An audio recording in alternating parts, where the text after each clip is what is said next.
ਮਨੀ ਜੀ ਸਤਿ ਸ਼੍ਰੀ ਅਕਾਲ, ਵੈਲਕਮ। ਸਤਿ ਸ਼੍ਰੀ ਅਕਾਲ ਡਾਕਟਰ ਰਮਾਨਾ, ਬਹੁਤ ਸ਼ੁਕਰ। ਬਾਕੀ ਦੀਆਂ ਗੱਲਾਂ ਤਾਂ ਫੇਰ ਕਰਦੇ ਹਾਂ ਆਪਾਂ, ਡੋਨਲਡ ਟਰੰਪ ਦੀਆਂ ਗੱਲਾਂ ਵੀ ਕਰ ਲਾਂਗੇ, ਕਮਲਾ ਹੈਰਿਸ ਜੀ ਦੀ ਵੀ ਕਰ ਲਾਂਗੇ, ਇਸ਼ੂਜ਼ ਦੀਆਂ ਵੀ ਆਪਾਂ ਲਗਾਤਾਰ ਕਰਦੇ ਹੀ ਰਹੇ ਹਾਂ। ਆਪਾਂ of and on American election ਨੂੰ ਕਵਰ ਕਰਦੇ ਹਾਂ, ਪਰ ਇੱਕ ਗੱਲ ਆਪਾਂ ਆਪਣੇ ਬਾਰੇ ਕਰ ਲਈਏ, ਜਿਸ ਪੇਸ਼ੇ ਨੂੰ ਆਪਾਂ ਸੰਬੰਧ ਰੱਖਦੇ ਹਾਂ, ਉਹ ਹੈਗਾ ਪੋਲਸਟਰਸ ਦਾ ਆਪਣਾ ਕਾਰੋਬਾਰ, ਤੇ ਉਹਦੇ ਤੇ ਅਸੀਂ ਯਕੀਨ ਕਰ ਬੈਠਦੇ ਹਾਂ ਕਈ ਵਾਰ। ਤੁਹਾਡੇ ਆਉਣ ਤੋਂ ਪਹਿਲਾਂ ਕੈਨੇਡਾ ਦੇ ਵਿੱਚ ਇੱਥੇ ਇੱਕ ਵਾਰੀ ਸੂਬੇ ਦੇ ਵਿੱਚ ਆਪਣੇ ਪ੍ਰੋਵਿੰਸ 'ਚ ਵੀ ਹੋਇਆ ਸੀਗਾ ਕਿ NDP ਜਿੱਤੇਗੀ। ਏਡਰੀਅਨ ਡਿਕਸ ਸਾਹਿਬ ਉਦੋਂ ਲੀਡ ਕਰ ਰਹੇ ਸੀਗੇ, ਉਹਨਾਂ ਨੇ ਪ੍ਰੀਮੀਅਰ ਬਣਨਾ ਸੀਗਾ ਕਿ ਉਹ ਤਾਂ ਬਹੁਤ ਅੱਗੇ ਲੰਘ ਗਏ ਜੀ, ਉਹ ਤਾਂ ਬਸ ਬਣੀ ਲਓ, ਸਰਕਾਰ ਤਾਂ ਬਣੀ ਪਈ ਹੈ, ਪੋਲਸਟਰਸ ਇਹ ਕਹਿ ਰਹੇ ਸੀਗੇ। ਲੇਕਿਨ ਨਤੀਜੇ ਵਾਲੀ ਰਾਤ ਨੂੰ ਹੋਇਆ ਕਿ ਕ੍ਰਿਸਟੀ ਕਲਾਰਕ ਜੀ ਪ੍ਰੀਮੀਅਰ ਬਣ ਗਏ। ਪੋਲਸਟਰ ਝੂਠੇ ਪੈ ਗਏ। ਬਾਅਦ 'ਚ ਉਹਨਾਂ ਨੇ ਆਪਣਾ ਮੂੰਹ ਬਚਾਉਣ ਦੀ ਖਾਤਰ, ਆਪਣਾ ਇੱਜ਼ਤ-ਮਾਣ ਬਚਾਉਣ ਦੀ ਖਾਤਰ ਆਖਿਆ ਕਿ ਅਸੀਂ ਤਾਂ ਜਿਹੜੀ ਪੋਲ ਕੀਤੀ ਸੀ ਆਨਲਾਈਨ ਕੀਤੀ ਸੀਗੀ, ਯੰਗਸਟਰਸ ਤੇ ਕੀਤੀ ਸੀਗੀ, ਉਹ ਵੋਟਾਂ ਪਾਉਣ ਨਹੀਂ ਆਏ। ਅਸੀਂ ਵੀ ਠੀਕ ਆ, ਉਹ ਵੀ ਠੀਕ ਆ, ਯਾਨੀ they try to save their skin. ਤੇ ਮੈਨੂੰ ਲੱਗਦਾ ਕਿ ਅਮਰੀਕਾ ਦੀ ਚੋਣ ਦੇ ਵਿੱਚ ਵੀ ਲਗਭਗ ਕੁਝ ਅਜਿਹਾ ਹੀ ਹੋਇਆ ਕਿ ਜਿਹਦੇ ਵਿੱਚ ਆਪਾਂ ਨੂੰ ਇਹ ਦੱਸਿਆ ਜਾ ਰਿਹਾ ਸੀ, ਲਗਾਤਾਰ ਆਪਾਂ ਨਿਰਭਰ ਕਰ ਰਹੇ ਸੀ ਉਹਨਾਂ ਪੋਲਸਟਰਸ ਦੇ ਉੱਤੇ, ਕਿਉਂਕਿ ਵੀ ਡੋਂਟ ਹੈਵ ਅ ਚੋਇਸ।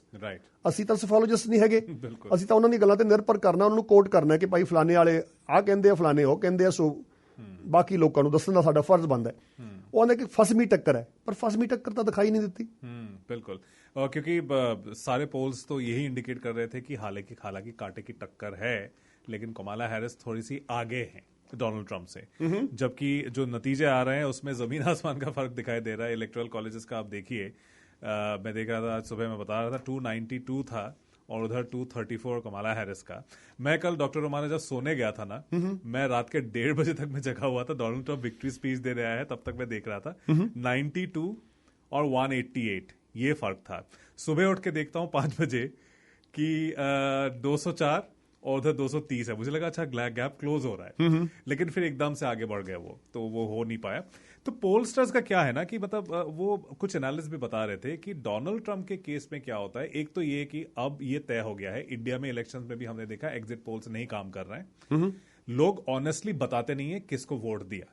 एक तो सैंपल साइज बहुत कम होता है, और दूसरा लोग ऑनेस्टली नहीं बताते हैं, बिकॉज बहुत सारी बातें होती है, they don't want to reveal their political preferences, voting preferences specially, तो ऑनेस्टली बात करते नहीं है। दूसरा, इसमें जो पॉपुलर बायसेस हैं पोलस्टर्स के अपने भी, और आप मीडिया डिस्कोर्स को अगर देखेंगे, अभी 1 महीने पहले जब हम बात कर रहे थे, जब दोनों का डिबेट हुआ था, प्रेसिडेंशियल डिबेट, उस डिबेट में देख के लग रहा था कि कमाला हैरिस ने तो फट्टे चक दिए हैं, बिल्कुल, है ना। उसके बेसिस पे उस दिन यानी जब एप्पल ना कंपेयर कर देता, कमाला हैरिस इस वेले राष्ट्रपति भवन चाहिए सी, हाँ एक्चुअली, और लग रहा था उस टाइम पे भी सभी लोगों को। तो वो जो एक नोशन बैठ गया ना, वो पोल्स में भी वो रिफ्लेक्ट हो गया, मतलब एग्जिट पोल्स की बात कर रहा हूं, तो लोगों को लगने लगा कि भाई अब तो इन्हीं ने आना है व्हाइट हाउस में, सो दे वर एब्सोल्युटली श्योर। लेकिन फिर वोटिंग ऐसा नहीं होता है, there so many other factors. अब लोग आज जो बात कर रहे थे, मैंने भी अपने मॉर्निंग शो में बात की, पाकिस्तानी उबर ड्राइवर्स डोनाल्ड ट्रंप को वोट करके आए हैं, लटीनो मैन वोट करके आए हैं डोनाल्ड ट्रंप को, जबकि ये 2 तबके हैं जो सबसे ज्यादा इंपैक्ट हुए हैं वीजा रेस्ट्रिक्शंस के, फिर भी वोट डाल के। Not only that, Israel versus ਜਿਹੜੀ ਹਮਾਸ ਤੇ ਪੈਲਸਤੀਨ ਦੀ ਜਿਹੜੀ ਜੰਗ ਹੋ ਰਹੀ ਹੈ, ਉਹਦੇ ਵਿੱਚ ਮੁਸਲਮਾਨਾਂ ਨੂੰ ਓਵਰਆਲ ਅੰਤਰਰਾਸ਼ਟਰੀ ਪੱਧਰ ਦੇ ਉੱਤੇ ਤੇ ਗੁੱਸਾ ਸੀਗਾ ਕਿ ਅਮਰੀਕਨਸ ਨੇ ਜਿਹੜੀ ਉਹ ਗਲਤ ਰੋਲ ਅਦਾ ਕੀਤਾ ਤੇ ਲੜਾਈ ਨੂੰ ਵਿਗਾੜਿਆ ਹੈਗਾ। ਤੇ ਮੁਸਲਮਾਨ ਵੋਟ ਤੇ ਮੇਰਾ ਉਮੀਦ ਕੀਤੀ ਜਾ ਰਹੀ ਸੀ ਕਿ ਬਾਈਡਨ ਨੂੰ ਪਏਗੀ ਜਾਂ ਕਮਲਾ ਹੈਰਿਸ ਜੀ ਨੂੰ ਪਏਗੀ, ਰਾਈਟ, ਪਰ ਹੋਇਆ ਇੰਜ ਨਹੀਂ, ਮੁਸਲਮਾਨ ਵੋਟ ਵੀ ਪਟ ਗਈ ਜੀ। ਲਟੀਨੋ, ਲਾਈਕ ਯੂ ਜਸਟ ਮੈਂਸ਼ਨ, ਲਟੀਨੋਜ਼ ਨੂੰ ਜਿਹੜਾ ਡਿਪੋਰਟ ਕੀਤੇ ਜਾਣ ਦੀ ਲਗਾਤਾਰ ਉਹ ਗੱਲ ਕਰਦਾ ਆਇਆ, ਔਰ ਖੁੱਲ ਕੇ ਗੱਲ ਕਰਦਾ ਕਿ ਮੈਂ ਤਾਂ ਇਹਨਾਂ ਨੂੰ ਬਾਹਰ ਕੱਢ ਦੂੰਗਾ, ਡਿਪੋर्ट करूंगा, एंड लैटिनो वोट भी वो खिंच गया। हाँ, बहुत लोग लटीनोज ने वोट दिया है, लेकिन अभी भी जो उनका कोर वोटर बेस है, देखिए white Caucasian males, total voting देखिए 51% डोनाल्ड ट्रंप के, 57% white Caucasian men have voted for Donald Trump, 51% white Caucasian women have voted for Donald Trump. तो ये एक बड़ा फिगर तो कांस्टेंट है उनके केस में। लेकिन जो ये सरप्राइजिंग बाकी चीजें हैं कि जो एक्चुअल में विक्टिम है वो क्यों इतने गुस्से में है। नो, आपकी एक बात मैं थोड़ा बताना चाहता हूं कि जो हिलरी क्लिंटन को औरतों ने वोट डाली थी, ਜਿਹੜੀਆਂ ਵੋਟਾਂ ਔਰਤਾਂ ਨੇ ਹਿਲਰੀ ਕਲਿੰਟਨ ਨੂੰ ਪਾਈਆਂ ਸੀਗੀਆਂ, आई थिंक 54% और something she won the popular vote, ਤੇ 51% ਪਈਆਂ ਇਹਨੂੰ। ਹੁਣ ਮੈਂ ਸਫਾਲੋਜਿਸਟ ਤਾਂ ਨਹੀਂ ਹੈਗਾ, ਪਰ ਉਦੋਂ ਤੇ ਹੁਣ ਦੇ ਵਿੱਚ ਵੋਟਿੰਗ ਪਰਸੈਂਟੇਜ ਓਵਰਆਲ ਦਾ ਫਰਕ ਹੋ ਸਕਦਾ, ਪਰ ਮੈਂ ਸਮਝਦਾ ਕਿ ਘੱਟ ਔਰਤਾਂ ਨੇ ਵੋਟਾਂ ਕਮਲਾ ਹੈਰਿਸ ਨੂੰ ਪਾਈਆਂ ਨੇ।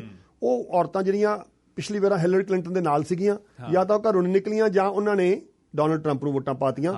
ਸੋ ਅਮਰੀਕਾ ਦੇ ਵਿੱਚ ਇਥੋਂ ਦੀ ਜਿਹੜੀ ਤਾਂ ਅਮਰੀਕਾ ਸਾਰੀ ਦੁਨੀਆ 'ਚ ਝੰਡਾ ਬਰਦਾਰ ਹੈ, ਮੋਹਰੀ ਹੈ, ਲੀਡਰ ਕਹਾਉਂਦਾ ਕਿ ਮੈਂ ਸੁਪਰ ਪਾਵਰ ਹਾਂ, ਪਰ ਔਰਤਾਂ ਨੂੰ ਰਾਹ ਕਿਉਂ ਨਹੀਂ ਦੇ ਰਹੇ? वही तो बात है ना कि पहला इलेक्शन अमेरिका में 1789 में हुआ था, तब से लेकर के आज तक एक भी औरत प्रेसिडेंट नहीं बनी है। ये leader of the free world है, United States of America. So what does that tell to us, at least sitting in Canada and sitting in whatever country we belong to, ਕਿ ਕੀ ਮਤਲਬ ਹੈ ਇਹਦਾ ਕਿ ਜੇ ਇੰਨੀ ਸ਼ਕਤੀਸ਼ਾਲੀ ਮੁਲਕ ਹੈ, ਸਿਆਣਾ ਕਹਿੰਦੇ ਕਿ ਲੀਡਰ ਵੀ ਹੈ, ਫੈਸਲੇ ਵੀ ਇਹੀ ਲੈਂਦਾ, ਧਾਕੜ ਵੀ ਇਹੀ ਹੈ, फिर दूजे मुल्कों के भी औरतों को मौका नहीं मिलना चाहिए? लेकिन यहाँ पे ये बात है ना डॉक्टर रोमाना कि अमेरिका एक उसका स्टेट प्रोग्रेसिव है, यहाँ पे कॉन्ट्रडिक्शन है, लेकिन उसकी सोसाइटी जो है वो कंजर्वेटिव है। औरतों के उसने रोल्स तय करके रखे हुए हैं लार्जली, और इसीलिए वो ये एक्सपेरिमेंट्स नहीं करते हैं। दूसरी बात, अगर ये कहना अच्छा नहीं लग रहा है मुझे, लेकिन फिर भी कि Kamala Harris is a coloured woman, और यहां पे ये बात भी हो, because she was coloured, she is a woman, तो वहां पे जैसे 6 डिग्रीज ऑफ सेपरेशन होता है जब हम इसकी इंटरसेक्शनैलिटी होती है इसमें, कि अगर आप श्वेत महिला हैं, महिला होने के नाते आपको कम पॉइंट्स मिलेंगे, अगर आप अश्वेत महिला हैं तो एक और पॉइंट आपका घट गया। मैं थोड़ा कॉन्ट्रडिक्ट करता हूं आपको। वो तो बराक ओबामा मर्द था, तो मर्द को जिता देते हैं American, let's assume that, but Barack और कमला हैरिस में क्या फर्क है? दोनों अच्छे पढ़े लिखे हैं, दोनों की औरत का फर्क है, दोनों की लॉ की जो प्रोफेशन में थे वो दोनों अच्छे स्पीकर हैं। Barack was very unique person, he was a Grammy award winner. हाँ, ਉਹਦੇ ਨਾਲ ਦਾ ਬੰਦਾ ਕੋਈ ਜੰਮਿਆ ਨਹੀਂ। ਮੈਂ ਸਮਝਦਾ ਕਿ ਉਹ ਸੱਚ ਆ ਮੈਸਮਰਾਈਜ਼ਿੰਗ ਸਪੀਕਰ, ਬੋਲਦਾ ਸੀਗਾ, ਦੁਨੀਆ ਅੱਖਾਂ ਨਹੀਂ ਸੀ ਝਮਕਦੀਆਂ ਨਾ, ਪਰ ਮੌਕਾ ਤਾਂ ਦਿੱਤਾ ਸੀ ਨਾ, हिस्ट्री ਤਾਂ क्रिएट हो गई ਸੀਗੀ। अमेरिकन्स ਨੂੰ ਆਪਾਂ ਇਹ ਨਹੀਂ ਕਹਿ ਸਕਦੇ कि ਇਹ ਕਾਲੇ रंग ਨੂੰ जिताਉਂਦੇ नहीं। नहीं, वो बात नहीं कह रहा हूं मैं, ये कह रहा हूं कि जैसे हमें समझना होता है कि 2-3 बातें हैं, मतलब this is not the only reason. एक तो वो 107 दिन का कैंपेन था कमला हैरिस का, काफी लेट आई, पहली बात तो ये बहुत सारे लोग जानते नहीं थे उस टाइम पर। दूसरा कि उनका उस हिसाब से करिश्मा नहीं था जो बैरक ओबामा का था, वो भी हमें देखना होगा, प्लस अ वुमन। और ये बात हमें करते रहना होगा क्योंकि अभी तक अमेरिका ने वो ट्रस्ट नहीं दिखाया है जो कि बाकी मुल्कों में हो गया है। अमेरिका में अभी भी औरतें जो हैं उनके साथ बहुत सारे इश्यूज हैं पॉलिटिकल लाइफ में। तो हिलरी क्लिंटन तो हमें उस टाइम पे भी लग रहा था कि वो जीत जाएगी, लेकिन नहीं हुआ लोग। तो ये एक बहुत दिलचस्प एलिमेंट है अमेरिकन पॉलिटिक्स का, इसको आज तक कोई अच्छे से नहीं डिफाइन कर पाया है। अब तो और भी मुश्किल हो रहा है हमें लग रहा है, क्योंकि जो विक्टिम हमें लगते हैं कि रेसिज्म के हैं या ये, तो एक चीज हमें समझना होगा कि आइडेंटिटी पॉलिटिक्स के जरिए ही सिर्फ इलेक्शंस जीते नहीं जा सकते, क्योंकि कमाला हैरिस का एक यूएसपी जो बताया जा रहा था कि शी इज बायरेशियल, 2 अलग अलग एथनिसिटीज से वो ताल्लुक रखती हैं, she is popular, she is educated. Donald Trump के सामने कोई कंपैरिजन नहीं है, लेकिन जो डोनाल्ड ट्रंप जो जबान बोल रहे थे वो पब्लिक को ज्यादा अपील कर रहा था। मैं ये मानता हूं कि कोई फिक्स क्राइटेरिया नहीं है। जैसे जो कैंडिडेट्स थे कि टाई शाई लगा के रखनी है और अपनी अपीयरेंस, फिजिकल अपीयरेंस पर बहुत जोर था कि जब तुसी डिबेट करन जाना ਤੁਹਾਨੂੰ ਇਹੋ ਜਿਹਾ ਲੱਗਣਾ ਚਾਹੀਦਾ, ਇਹੋ ਜਿਹਾ ਸੂਟ ਪਾਓ, ਇਹੋ ਜਿਹਾ ਰੰਗ ਪਾਓ, ਇਹੋ ਜਿਹਾ ਤੁਹਾਡੀ ਜਿਹੜੀ ਮੈਨਰਿਜ਼ਮ ਹੋਣਾ ਚਾਹੀਦਾ। ਉਹ ਗੱਲਾਂ ਜਿਹੜੇ ਕੈਂਪੇਨ ਦੇ ਵਿੱਚ ਸਲਾਹ ਦੇਣ ਵਾਲੇ ਹੁੰਦੇ 100 ਕਰਦੇ ਨੇ, ਪਰ ਮੈਨੂੰ ਲੱਗਦਾ ਕਿ ਡੋਨਾਲਡ ਟਰੰਪ ਨੇ ਉਹ ਸਾਰਾ ਕੁਝ ਫੇਲ ਕਰਤਾ। ਮੈਨੂੰ ਤਾਂ ਐਂ ਲੱਗਦਾ ਵੀ ਕੋਈ ਕੱਲ ਨੂੰ ਚੌਂਕ 'ਚ ਖੜ ਜੇ ਤੇ ਤੁਰਦੀਆਂ ਫਿਰਦੀਆਂ ਕਾਰਾਂ ਦੇ ਉੱਤੇ ਰੋੜੇ ਮਾਰੇ, ਗਾਲਾਂ ਕੱਢੇ ਔਰਤਾਂ ਨੂੰ, ਹੋਰ ਕੋਈ ਗੰਦੀ ਅਸ਼ਲੀਲ ਹਰਕਤਾਂ ਕਰੇ ਬਹੁਤ ਜ਼ਿਆਦਾ, ਤੇ ਅਗਲੀ ਚੋਣ 'ਚ ਖੜ ਜੇ, ਹੋ ਸਕਦਾ ਕਿ 48th ਪ੍ਰੈਜ਼ੀਡੈਂਟ ਉਹ ਅਮਰੀਕਾ ਦਾ ਉਹ ਬਣ ਸਕਦਾ। Anything can happen in politics. ਕੋਈ ਇਸ਼ੂ ਪ੍ਰਧਾਨ ਨਹੀਂ ਹੁੰਦਾ, ਇਸ਼ੂ ਰਲਦੇ ਮਿਲਦੇ ਹੀ ਹੁੰਦੇ ਆ। ਉਹੀ ਇਸ਼ੂਜ਼ ਨੇ ਇਕੋਨਮੀ, ਜੌਬਸ, ਅਫੋਰਡੇਬਿਲਿਟੀ ਐਂਡ ਕਦੇ ਕਦੇ ਕੋਈ ਆ ਜਾਂਦਾ, ਕੋਈ ਜਾ ਵੜਦਾ ਇੱਕ ਅੱਧਾ ਇਸ਼ੂ। ਪਰ ਵੇਖਿਆ ਜਾਵੇ ਤਾਂ ਹੁਣ ਇਕੋਨਮੀ ਦਾ ਬੁਰਾ ਹਾਲ, ਉੱਥੇ ਗਰੋਸਰੀ ਦੀ ਪ੍ਰੋਬਲਮ ਆ ਰਹੀ ਹੈ, ਸਾਨੂੰ ਪ੍ਰੋਬਲਮ ਆ ਰਹੀ ਹੈ।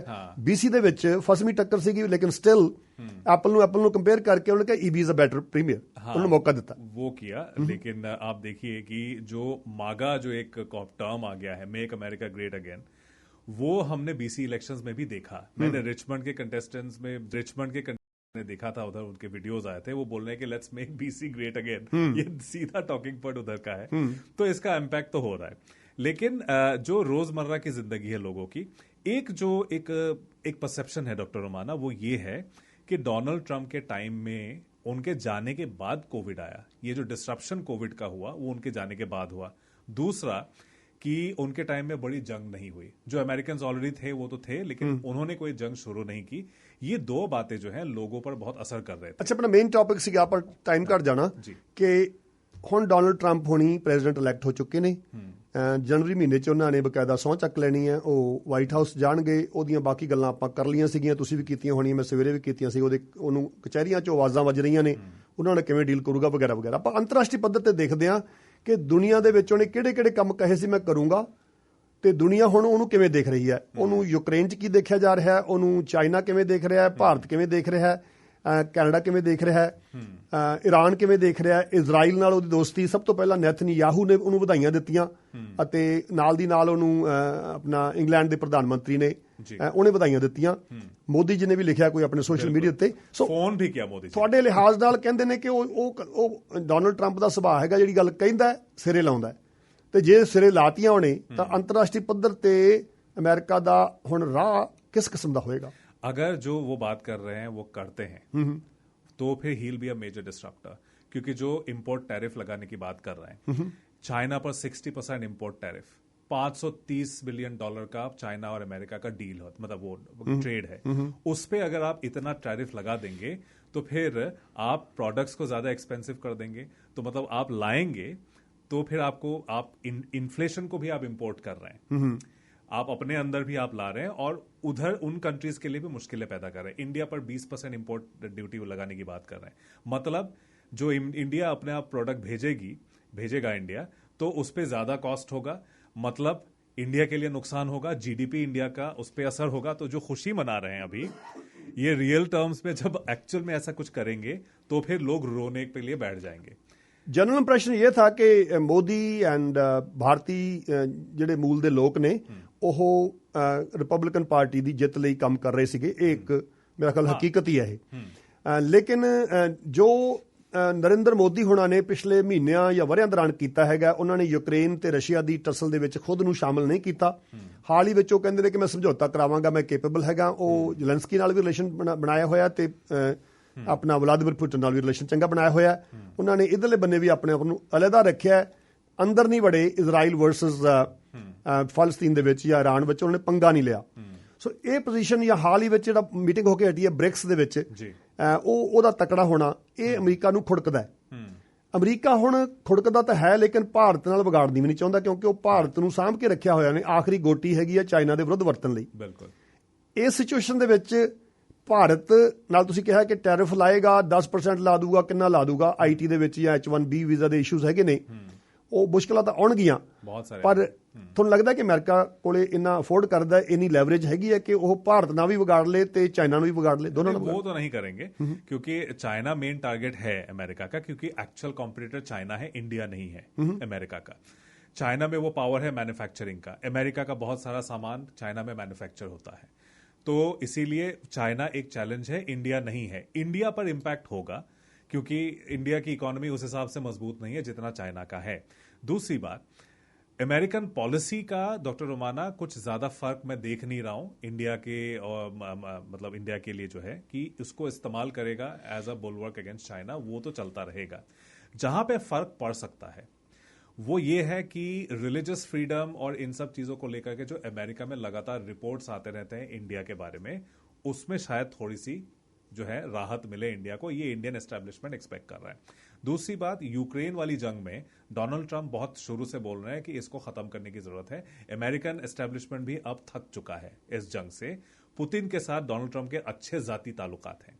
कोविड के टाइम पे भी उन्होंने जो है वैक्सीन व्लादिमीर पुतिन की तरफ भेजा था सैंपल्स, वो रिपोर्ट आ चुका है ऑलरेडी। जितने डिक्टेटर किस्म के नेता हैं दुनिया में, be it North Korea, be it Netanyahu का भी वो दोस्ती है और व्लादिमीर पुतिन के भी दोस्ती है, वो एक डिफरेंट अप्रोच है उसकी। और मैं पढ़ रहा था कहीं मनी जी के नैटो जो सैकंड वर्ल्ड वार तो बाद बनया, ਨੈਟੋ ਦੇ ਵਿੱਚ ਟਰੰਪ ਦਾ ਪਹਿਲੀ ਟਰਮ 'ਚ ਸਭ ਤੋਂ ਵੱਡਾ ਲਾਂਭਾ ਇਹ ਸੀਗਾ ਕਿ ਤੁਸੀਂ ਪੈਸੇ ਨਹੀਂ ਖਰਚਦੇ, ਤੁਸੀਂ ਅਮਰੀਕਾ ਦੀ ਜੇਬ 'ਚ ਪੈਸੇ ਕਢਾਈ ਜਾਂਦੇ ਹੋ, ਪਤੰਦਰੋਂ ਲੜਨਾ ਇਕੱਠਿਆਂ ਨੇ, ਆਪਾਂ ਪੈਸੇ ਕੱਢੋ।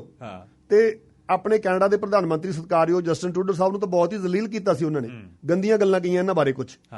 ਤੇ ਅਸੀਂ ਹੁਣ ਕੀ ਕਰੀਏ, ਅਸੀਂ ਤਾਂ ਝੋਟੇ ਦੇ ਨਾਲ ਚਿੰਬੜੇ ਹੋਏ ਚੱਚੜ ਹਾਂ, ਉਹ ਵੱਡਾ ਹੈਗਾ, ਅਸੀਂ ਛੋਟੇ ਹਾਂ। ਸਾਡੇ ਕੋਲੇ ਚੁਆਇਸ ਨਹੀਂ ਹੈ ਕਿ ਅਸੀਂ ਕਿਸੇ ਨਾਲ ਹੋਰ ਰਲ ਕੇ ਤੇ ਅਮਰੀਕਾ ਨੂੰ ਘੂਰੀਏ। So we don't have a choice. ਸਾਡਾ ਕੀ ਬਣੂਗਾ? ਅਸੀਂ 2% ਦੇ GDP ਦੇਣ ਜੋਗੇ ਨਹੀਂ ਹੈਗੇ। ਟਰੂਡੋ ਸਾਹਿਬ ਨੇ ਪਹਿਲਾਂ ਤਾਂ ਕਿਹਾ ਕਹਿੰਦਾ ਅਸੀਂ ਕਰਦੇ ਹਾਂ ਕੁਝ, ਪਰ ਨੋ ਆਈ ਡੋਂਟ ਥਿੰਕ ਸੋ ਕਿ ਉਹ ਆਉਣ ਵਾਲੇ 10 ਸਾਲਾਂ ਦੇ ਵਿੱਚ 2% ਤੱਕ ਪਹੁੰਚਣਗੇ। ਤੇ ਤੁਹਾਨੂੰ ਲੱਗਦਾ है कि NATO ਜਿਹੜੀ ਇਹ ਤਰਕ ਸੰਗਤ है, NATO ਦੀ ਹੁਣ कुछ ऐसी वैल्यू हैगी इस वेले? डॉक्टर रमाले देखिए, क्योंकि रशिया एक उसका हवा तो बना के रखा हुआ है और ये एक थ्रेट, ये कोल्ड वॉर तो खत्म हो गया लेकिन माइंडसेट तो गया नहीं है।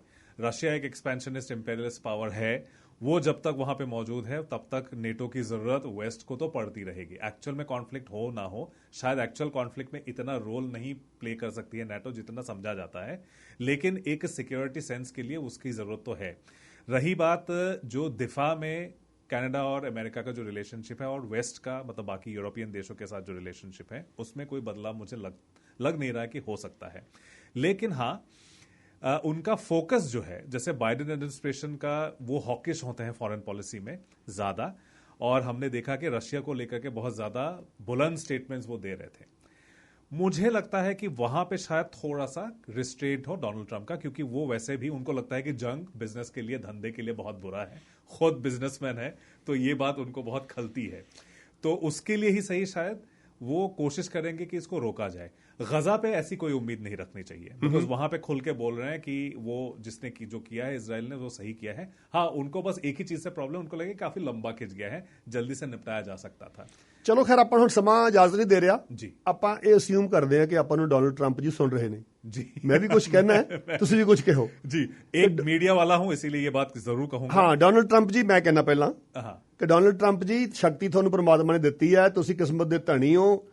ਬੇਸ਼ੱਕ ਤੁਸੀਂ ਸ਼ਾਇਦ ਇਹ ਤਾਂ ਕਹਿਣਾ ਗਲਤ ਹੈ ਕਿ ਤੁਸੀਂ ਡਿਜ਼ਰਵ ਨਹੀਂ ਸੀ ਕਰਦੇ, ਪਰ ਤੁਹਾਡੇ ਸੂਤ ਆ ਗਿਆ। ਇਹ ਕਹਿ ਲਓ ਕਿ ਤੁਹਾਡੇ ਸੂਤ ਆ ਚੁੱਕਾ ਹੈ, ਤੁਸੀਂ ਵਾਈਟ ਹਾਊਸ 'ਚ ਰਹਿਣਾ ਹੈ। ਇੱਕ ਤਾਂ ਵਾਈਟ ਹਾਊਸ ਜਾ ਕੇ ਰਹੋ। ਪਿਛਲੀ ਵਾਰੀ ਉਹ ਕਹਿੰਦੇ ਮੈਂ ਉੱਥੇ ਰਹਿਣ ਨੂੰ ਜੀ ਨਹੀਂ ਕਰਦਾ, ਕਹਿੰਦਾ ਹੋਟਲ 'ਚ ਰਹੂੰਗਾ। ਇੱਕ ਤਾਂ ਉੱਥੇ ਰਹੋ ਜਾ ਕੇ। ਇੱਕ ਗੱਲ ਇਹ ਵੀ ਅਜੇ ਕੋਈ ਲੋਕੀ ਵਕੀਲ ਗੱਲ ਕਰ ਰਹੇ ਨੇ ਕਿ ਸ਼ਾਇਦ ਕੁਝ % ਸੰਭਾਵਨਾ ਹੈਗੀ ਕਿ ਉਹਨੂੰ ਹੋ ਸਕਦਾ ਕੁਰਸੀ ਮੇਜ਼ ਆਪਣੀ ਜੇਲ੍ਹ 'ਚ ਲਿਜਾਣੀ ਪਾ ਸਕਦੀ ਹੈ ਕੁਝ ਦਿਨਾਂ ਵਾਲੀ ਬਾਅਦ 'ਚ ਤਾਂ ਹੋ ਸਕਦਾ ਕਿ ਖਤਰਾ ਟਲ ਜੇ। ਪਰ ਐਨੀਵੇਜ਼ ਅਸੀਂ ਚਾਹੁੰਦੇ ਹਾਂ ਕਿ ਡੋਨਾਲਡ ਜੀ ਤੁਸੀਂ ਦੁਨੀਆ ਦੇ ਸਭ ਤੋਂ ਸ਼ਕਤੀਸ਼ਾਲੀ ਮੁਲਕ ਦੇ ਸਭ ਤੋਂ ਸ਼ਕਤੀਸ਼ਾਲੀ ਲੀਡਰ ਬਣ ਗਏ ਹੋ, ਔਰ ਤੁਸੀਂ ਖਿਆਲ ਰੱਖਿਓ ਦੁਨੀਆ ਦੇ ਉੱਤੇ, ਜਿਵੇਂ ਤੁਸੀਂ ਕਿਹਾ ਸੀਗਾ ਕਿ ਅਸੀਂ ਜੰਗ ਨੂੰ ਹਟਾਵਾਂਗੇ, ਇਸ ਬਲਦੀ ਦੇ ਉੱਤੇ ਤੇਲ ਪਾਉਣ ਦੀ ਬਜਾਏ ਬਲਦੀ ਤੇ ਪਾਣੀ ਪਾਉਣ ਦਾ ਕੰਮ ਕਰਿਓ ਅਤੇ ਦੁਨੀਆ ਹੋਰ ਬਿਹਤਰ ਹੋਵੇ। ਦੁਨੀਆ ਦੇ ਵਿੱਚ ਅਸੀਂ ਨਹੀਂ ਚਾਹੁੰਦੇ ਕਿ ਅਮਰੀਕਾ ਸੁਪਰ ਪਾਵਰ ਦੀ ਜਿਹੜੀ ਪਾਵਰ ਜਿਹੜੀ ਉਹ ਡਿਲੂਟ ਹੋ ਜਾਵੇ, ਕਿਉਂਕਿ ਸੁਪਰ ਪਾਵਰ ਦਾ ਹੋਣਾ ਵੀ ਬਹੁਤ ਲਾਜ਼ਮੀ ਹੈ। ਇਹਦੀ ਹੋਂਦ ਜਿਹੜੀ ਉਹ ਪੋਜ਼ਿਟਿਵ ਤਰੀਕੇ ਨਾਲ ਵਰਤਿਆ ਜਾਵੇ ਆਪਣੀ ਸ਼ਕਤੀ ਨੂੰ, ਤੇ ਬਹੁਤਾ ਮਸਕਰਾਪਨ ਨਾ ਕਰਿਓ। ਇਹ ਜ਼ਿੰਮੇਵਾਰੀ ਵਾਲੀ ਪੋਸਟ ਹੈ जी। मैं मीडिया पर्सन के तौर पे मैं कहना चाहूंगा कि आप अटैक करना बंद करें। मीडिया जो आपको खुश नहीं कर रहा है उसको फेक न्यूज बोल करके डीलेजिटिमाइज करने की कोशिश मत करें, क्योंकि अगर हम आपकी तनकीद भी कर रहे हैं, आपकी बेहतरी के लिए कर रहे हैं, क्योंकि जमहूरियत को मजबूत करने का आपका जितना जिम्मेदारी आपकी है उतनी हमारी भी है। ख्याल रखना, आपको व्हाइट हाउस से फोन आएगा। Thank you very much for your time.